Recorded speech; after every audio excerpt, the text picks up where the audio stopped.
O Evangelho segundo o Espiritismo. Capítulo 15. Fora da caridade não há salvação. O de que precisa o Espírito para ser salvo. Parábola do bom samaritano. O mandamento maior. Necessidade da caridade segundo São Paulo. Fora da igreja não há salvação. Fora da verdade não há salvação. Instruções dos Espíritos. Fora da caridade não há salvação.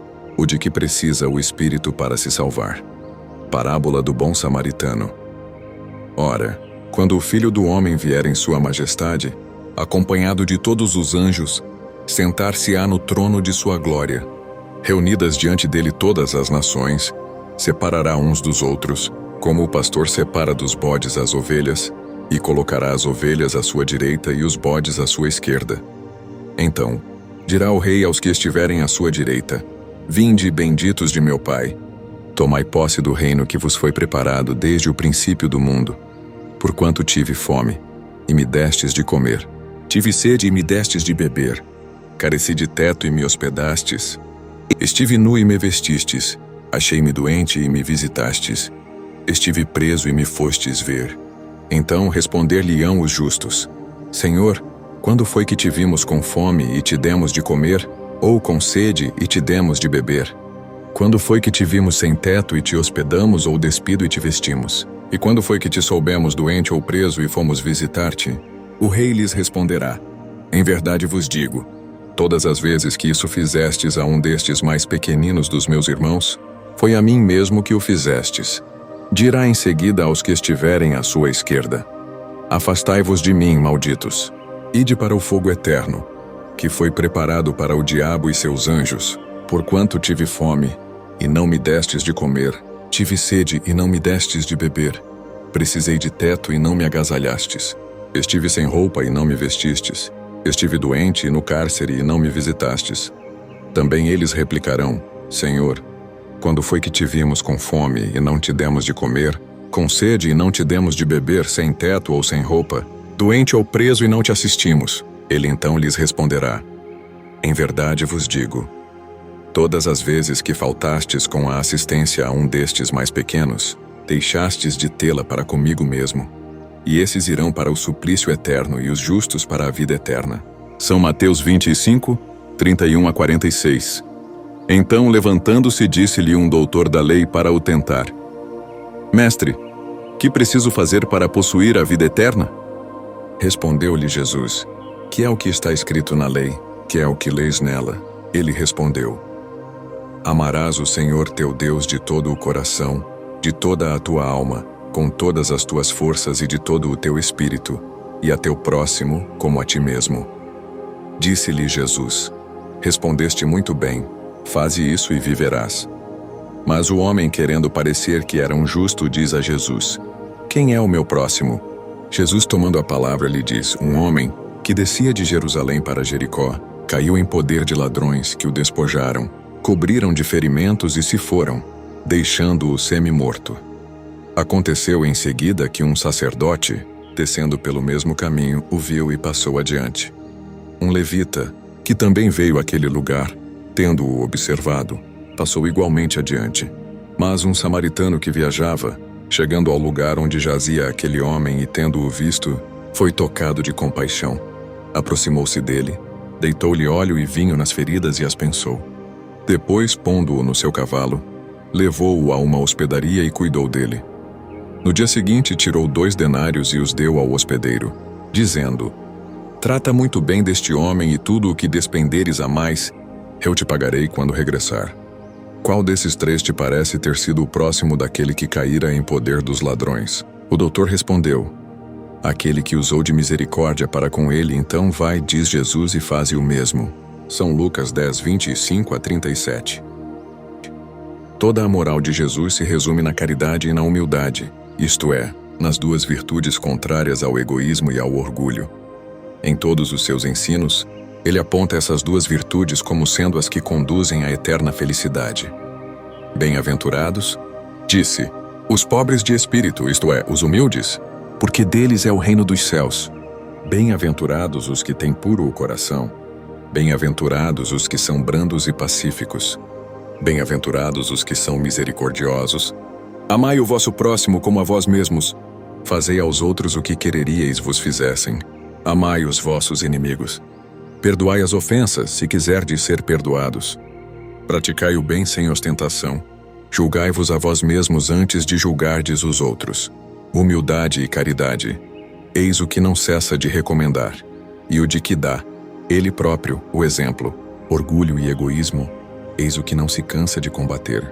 E não se limita a recomendar a caridade. Põe-na claramente e em termos explícitos como condição absoluta da felicidade futura. No quadro que traçou do juízo final, deve-se, como em muitas outras coisas, separar o que é apenas figura, alegoria. A homens como os a quem falava, ainda incapazes de compreender as questões puramente espirituais, tinha ele de apresentar imagens materiais chocantes e próprias a impressionar. Para melhor aprenderem o que dizia, tinha mesmo de não se afastar muito das ideias correntes quanto à forma, reservando sempre ao porvir a verdadeira interpretação de suas palavras e dos pontos sobre os quais não podia explicar-se claramente. Mas, ao lado da parte acessória ou figurada do quadro, há uma ideia dominante, a da felicidade reservada ao justo e da infelicidade que espera o mal.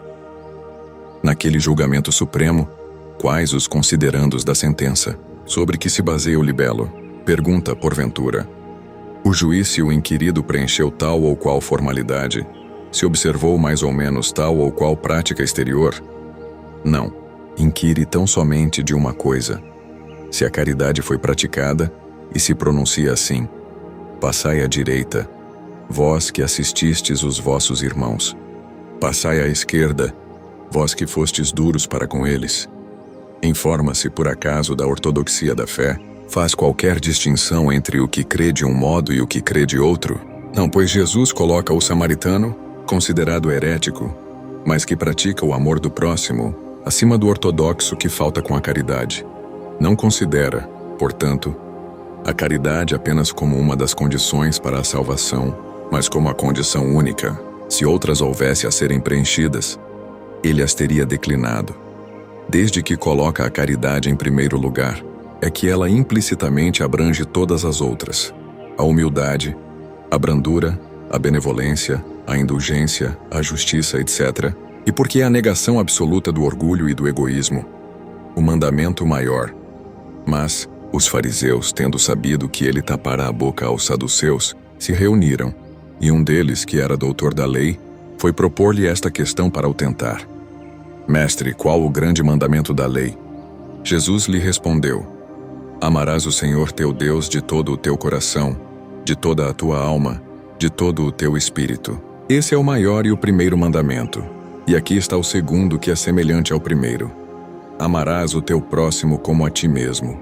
Toda a lei e os profetas se acham contidos nesses dois mandamentos. São Mateus 22, 34 a 40. Caridade e humildade, tal a senda única da salvação. Egoísmo e orgulho, tal a da perdição. Este princípio se acha formulado nos seguintes precisos termos: amarás a Deus de toda a tua alma e a teu próximo como a ti mesmo. Toda a lei e os profetas se acham contidos nesses dois mandamentos. E, para que não haja equívoco sobre a interpretação do amor de Deus e do próximo, acrescenta: e aqui está o segundo mandamento, que é semelhante ao primeiro, isto é, que não se pode verdadeiramente amar a Deus sem amar o próximo, nem amar o próximo sem amar a Deus. Logo, tudo o que se faça contra o próximo mesmo é que fazê-lo contra Deus. Não podendo amar a Deus sem praticar a caridade para com o próximo, todos os deveres do homem se resumem nesta máxima: fora da caridade não há salvação. Necessidade da caridade, segundo São Paulo. Ainda quando eu falasse todas as línguas dos homens e a língua dos próprios anjos, se eu não tiver caridade, serei como o bronze que soa e um símbolo que retine. Ainda quando tivesse o dom de profecia, que penetrasse todos os mistérios, e tivesse perfeita ciência de todas as coisas, ainda quando tivesse toda a fé possível, até ao ponto de transportar montanhas, se não tiver caridade nada sou. E, quando houvesse distribuído os meus bens para alimentar os pobres, e houvesse entregado o meu corpo para ser queimado, se não tivesse caridade, tudo isso de nada me serviria. A caridade é paciente. É branda e benfazeja. A caridade não é invejosa. Não é temerária nem precipitada. Não se enche de orgulho. Não é desdenhosa. Não cuida de seus interesses. Não se agasta nem se azeda com coisa alguma. Não suspeita mal. Não se rejubila com a injustiça, mas se rejubila com a verdade. Tudo suporta, tudo crê, tudo espera, tudo sofre. Agora, estas 3 virtudes, a fé, a esperança e a caridade permanecem. Mas dentre elas a mais excelente é a caridade. São Paulo, primeira epístola aos Coríntios, 13, 1-7 e 13. De tal modo compreendeu São Paulo essa grande verdade, que disse: quando mesmo eu tivesse a linguagem dos anjos, quando tivesse o dom de profecia, que penetrasse todos os mistérios, quando tivesse toda a fé possível, até ao ponto de transportar montanhas, se não tiver caridade, nada sou. Dentre estas 3 virtudes, a fé, a esperança e a caridade, a mais excelente é a caridade. Coloca assim, sem equívoco, a caridade acima até da fé. É que a caridade está ao alcance de toda a gente, do ignorante, como do sábio, do rico, como do pobre, e independe de qualquer crença particular. Faz mais, define a verdadeira caridade, mostra-a não só na beneficência, como também no conjunto de todas as qualidades do coração, na bondade e na benevolência para com o próximo. Benevolência para com o próximo. Fora da igreja não há salvação.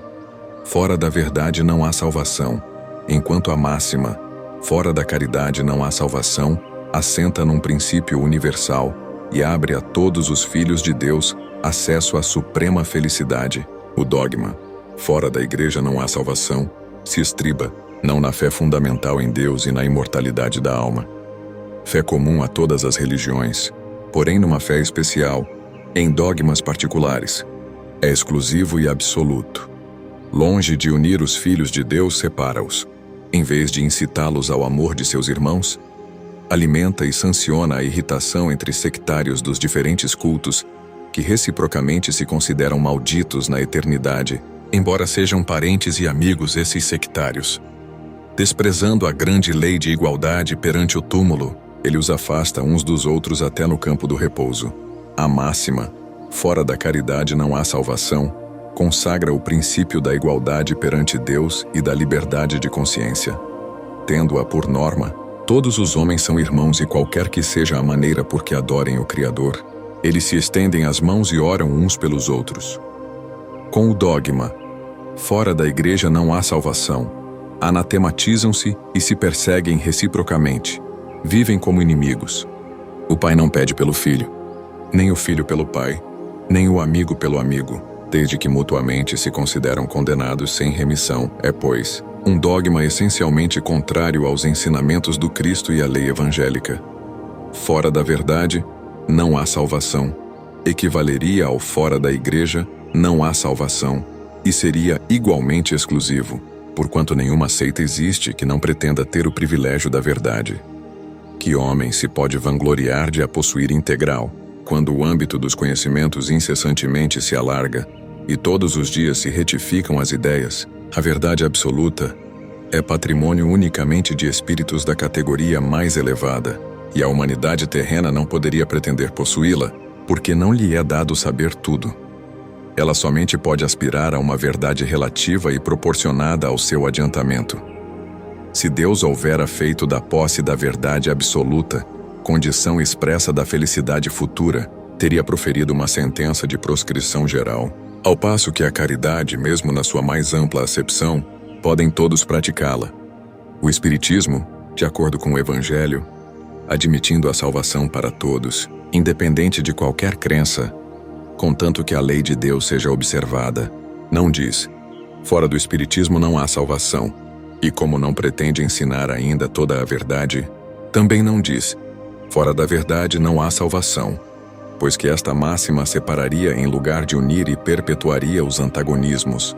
Instruções dos Espíritos. Fora da caridade não há salvação. Meus filhos, na máxima, fora da caridade não há salvação. Estão encerrados os destinos dos homens na terra e no céu. Na terra, porque à sombra desse estandarte eles viverão em paz. No céu, porque os que a houverem praticado acharão graças diante do Senhor. Essa divisa é o facho celeste, a luminosa coluna que guia o homem no deserto da vida, encaminhando-o para a terra da promissão. Ela brilha no céu como auréola santa na fronte dos eleitos e, na terra, se acha gravada no coração daqueles a quem Jesus dirá: Passai à direita, benditos de meu Pai. Reconhecê-los-eis pelo perfume de caridade que espalham em torno de si.